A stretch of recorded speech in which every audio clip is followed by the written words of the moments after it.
Cette capsule vous guidera pour la planification d'une réunion dans Teams. Alors, débutons tout d'abord en rentrant dans Office 365.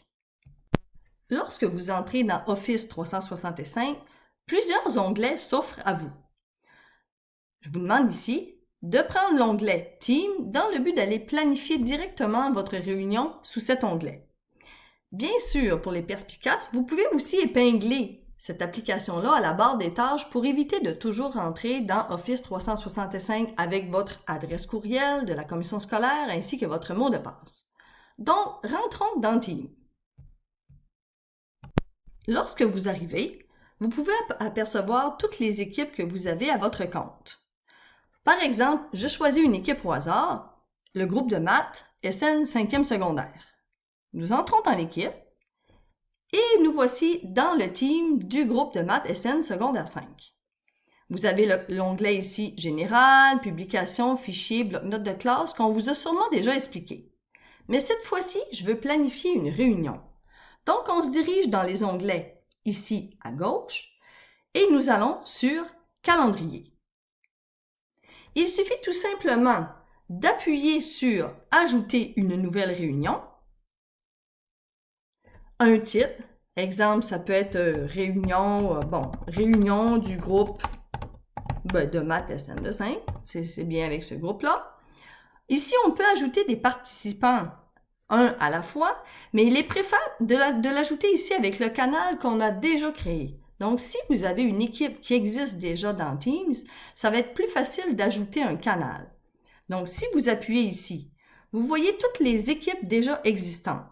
Il suffit de choisir l'équipe dans laquelle vous voulez planifier une réunion. Par exemple, ici, j'ai le groupe de maths 5e secondaire et je veux que la réunion aille dans le canal général, c'est-à-dire le canal des conversations pour tous.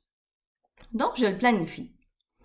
Ensuite, il suffit de choisir une date. Je vais vous donner un exemple. Par exemple, le 20 mai prochain, mettons, je peux mettre à 9 heures ou peu importe, là, c'est l'heure selon l'horaire que la commission scolaire vous aura donné.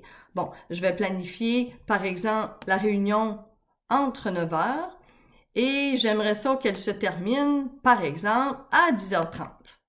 OK? Donc, vous planifiez la date et l'heure de la réunion.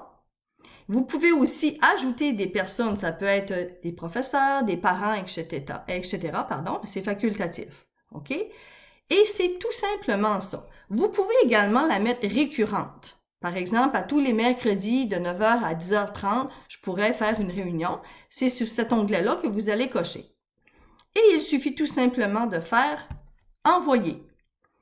Ce qui est très important, c'est que ça va l'envoyer dans votre calendrier ainsi que tous les calendriers de chacun des élèves. Donc, quand ils vont appuyer sur leur calendrier, okay, et ils vont aller à la date prévue, donc je vais m'y rendre ici à la date prévue du 20 mai. Là, ici, je suis un peu trop loin. C'est un petit peu plus haut. J'étais rendue à 17h. OK. Vous allez avoir la réunion de planifier. Là, ici, le système est un peu lent, mais vous allez avoir la réunion de planifier ici. Et ce qui est plaisant, c'est lors de la réunion, les élèves auront tout simplement à cliquer sur ce lien. Et ça va éviter d'avoir à envoyer un lien par courriel, etc. Et puis que des intrus pourraient s'immiscer dans la réunion sans qu'ils soient invités. Donc ça, c'est super intéressant. Alors, enfin, si vous retournez sous l'onglet « Publications », vous voyez que la réunion, ici, s'est ajoutée automatiquement.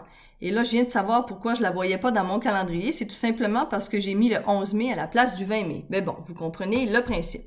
Donc, il suffit de cliquer tout simplement sur ce lien-là pour avoir accès à la réunion.